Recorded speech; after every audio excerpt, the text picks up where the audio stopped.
You probably think of debt as a tool, right? A way to borrow from your future to build a better life today. But what if I told you that debt, especially the kind that runs our world, isn't a tool at all?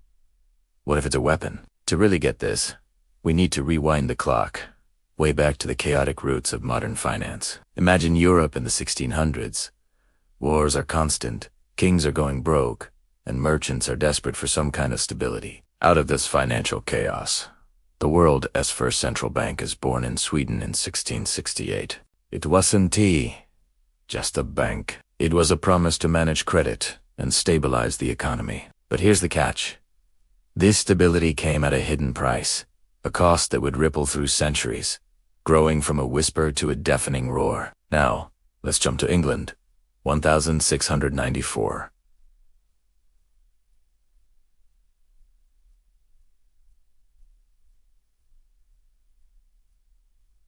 The Bank of England is created, funded by private investors, with one main goal: to lend money to the king for his wars against France. The founders sold it as a brilliant innovation. The bank would create money through loans, backed only by the government's promise to pay it back. Sound smart? Doesn't it? But if you look closer, you see the trap being set. These weren't public institutions. They were private businesses with a monopoly on creating money. They lent to governments and charged interest, planting the seeds of what we now call national debt. Why is it perpetual? Because the interest often grew faster than the economy, forcing governments to borrow even more just to pay off the interest on the old loans. It's a perfect loop. Borrow for a war, tax the people to pay the interest, and when that's not enough, just borrow again. This isn't just old European history. It hit America right from the start. After the Revolutionary War, the brand new United States was drowning in debt. Alexander Hamilton, the first Treasury Secretary, saw a solution. The first Bank of the United States, established in 1791. He argued it was essential for handling war debts and building a strong economy. But others, like Thomas Jefferson, were deeply suspicious. Jefferson famously said, "I believe the banking institutions are more dangerous to our liberties than standing armies." He feared it would hand immense power to a small group of financiers and create a government dependent on debt. And he had a point. The bank's charter expired, but after the War of 18, the need for money brought it back, bigger and more powerful than before. This set the stage for one of America's most dramatic showdowns. In the 1830s, President Andrew Jackson went to war against the Second Bank, calling it a hydra-headed monster controlled by a wealthy elite. When the bank's president tried to force Jackson's hand by tightening credit and causing an economic panic, Jackson didn't flinch. He vetoed the bank's renewal, declaring it a dangerous concentration of power. He pulled all federal money out, and the central bank died in 1836. But the victory was short-lived. The economy spiraled into a massive crisis known as the Panic of 1837. Banks failed, unemployment skyrocketed, and the country was plunged into financial chaos. Jackson had exposed the monster, but in killing it, he unleashed a different kind of instability. These early battles reveal a crucial truth. Central banks were a double-edged sword, designed to solve instability but often creating the very problems they promised to fix. But this is just the beginning of the story. The real debt machine kicked into high gear during the Industrial Revolution. By the 19th century, central banking was spreading across the globe. The Bank of France, the German Reichsbank, they all copied the same model. Private entities with public power, printing money and lending it to their governments. And the primary reason: war. The Napoleonic Wars, for instance, caused Britain's national debt to swell to over 200% of its entire economy. Central banks made this possible by buying government bonds, essentially creating money out of thin air through a system called fractional reserve banking. This means banks only keep a small fraction of deposits on hand and lend out the rest, multiplying the money supply but also multiplying the risk. To keep this fragile system from collapsing, they introduced the gold standard in the late 1800s. The idea was simple. Every dollar or pound would be backed by a fixed amount of gold, preventing governments from printing money recklessly. It promised stability, but it was more like a golden cage. When economies entered a downturn, like the Long Depression of the 1870s, governments couldn't just create money to stimulate growth. They were trapped, and paying off debts became brutally difficult. This led to deflation, mass unemployment, and social unrest. People were furious, railing against what they called a cross of gold that crucified the common person for the benefit of bankers. Then came the 20th century, and the world wars shattered everything. The gold standard was abandoned as nations printed unimaginable sums to fund the slaughter. After World War I, the Treaty of Versailles forced Germany to pay impossible reparations, a debt so large it was designed to crush them. The result was one of history's most terrifying economic collapses. German hyperinflation in 1923. People were using wheelbarrows full of cash just to buy a loaf of bread as their life savings turned to dust. The economic despair was so profound that it paved the way for Adolf Hitler's rise to power. Meanwhile, in America, the Federal Reserve was created in 1913.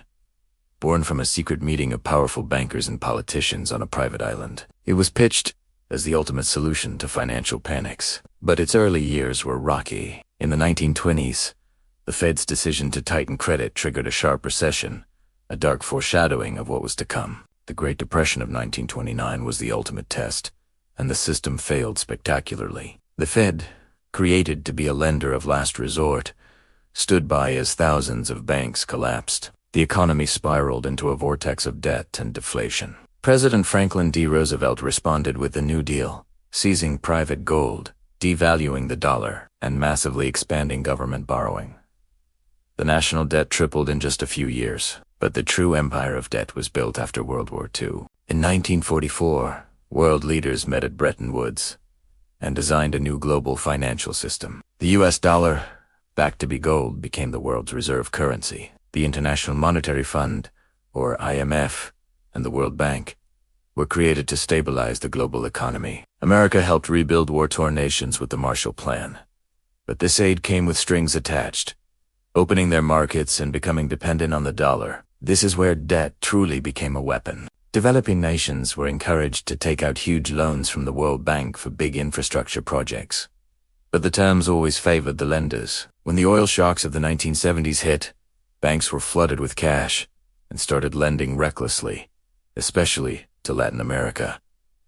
It was a ticking time bomb. In 1982, it exploded. Mexico defaulted on its debt, sparking a crisis that spread across the developing world. The IMF stepped in, not as a savior, but as a disciplinarian, imposing structural adjustment programs. These were just code words for brutal austerity, forced privatization, and deregulation that plunged countries into a lost decade of poverty and stalled growth. The final piece of the puzzle fell into place in 1971. President Nixon shocked the world by unilaterally ending the dollar's connection to gold. From that day forward, money became pure, fiat backed by nothing but government decree and public faith. This gave central banks unlimited power to print money, and they did. Just look at the Federal Reserve's balance sheet. Before the 2008 financial crisis, it was under $1 trillion. Today, it's many times that. This isn't just a number on a screen. This is the empire of invisible chains. By creating money at will, they create inflation, a silent tax that eats away at your savings, making you poorer without you even noticing, while the nominal value of their debts continues to grow. So, the next time you hear someone talk about national debt as just a number, remember this history. Section 3. Breaking point. When the chains snapped, the 2008 global financial crisis is the breaking point. Subprime mortgages, leveraged to insanity, collapse. Banks like Lehman fail. Credit freezes. Central banks bail out.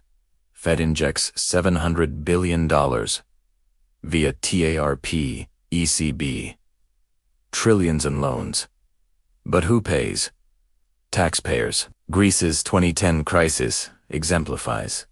Eurozone membership hides fiscal woes. Debt hits 127% GDP.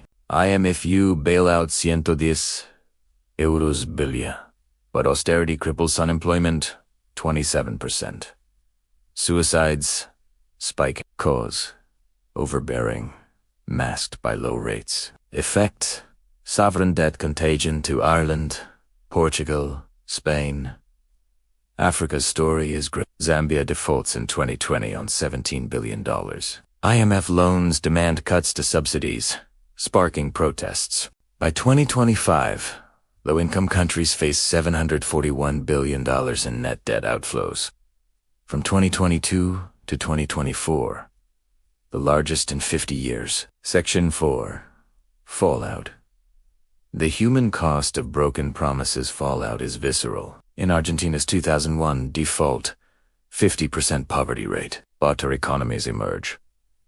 Greece loses 25% GDP.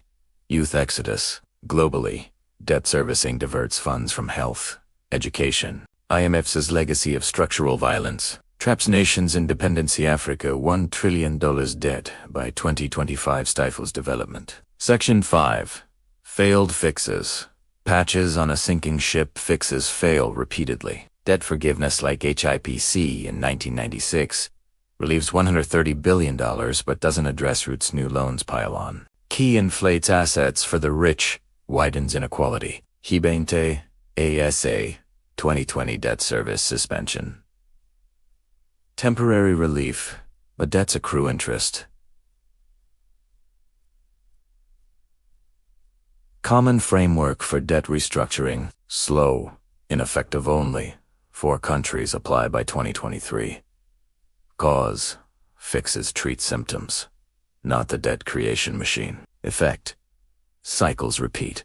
Now, connect to today. In 2025, global debt hits $324 trillion. Per the Institute of International Finance, over 300% of world GDP. U.S. debt. $35 trillion. Interest payments rivaled defense spending. China's hidden local debts $13 trillion. Shocking. Developing nations pay $88 billion more in debt service than aid received. Patterns repeat. 2008's bailouts. Echo 1980s. Crypto bubbles. Mimic. Tulip mania. Central banks rate hikes in 2022 to 2023.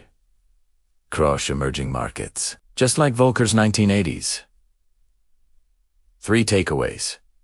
First, central banks' money creation fuels inevitable crises. Fractional reserves amplify booms to busts. Second, debt isn't neutral. It's a control mechanism, shifting wealth upward.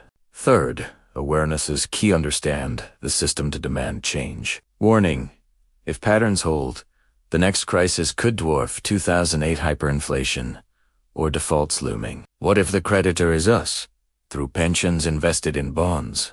So where does this leave us in 2025? We are living inside the greatest financial illusion ever constructed. A system that promises freedom but delivers chains. A system that calls itself stable while it quietly transfers your wealth, your labor, and your children's future into the hands of unelected institutions and the invisible creditors who own them. Global debt now stands at $324 trillion and climbing. Interest payments alone now consume more of national budgets than education, healthcare, or defense in many countries. And every single time, the system reaches its breaking point. The solution is always the same: more debt, more money printing, more control. Here are the 3 truths they don't want you to connect. Central banks do not serve nations. They serve the debt machine they themselves created. Every crisis is engineered or exploited to tighten the invisible chains, never to remove them. You are not a citizen in this system.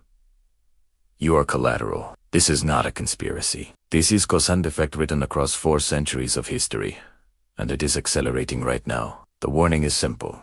The next reset is already being prepared. When the music stops again, they will offer you a new digital cage. CBDCs, programmable money, social credit tied to your spending, and they will call salvation. And most will accept it because they never saw the chains for what they were. But you see them now. Knowledge is the first crack in the concrete. Question every loan. Question every bailout. Question every expert who tells you there is no alternative. Because there is. It begins the moment we stop believing their money must be our chains. If this video woke something up in you, do 3 things right now. Like this video so the algorithm can't bury it. Share it with one person who still thinks debt is just how the world works. and subscribe. Because the next Exposé doesn't end here. The next one will go even deeper. Thank you for watching. The chains are invisible until they're not. See you in the next one.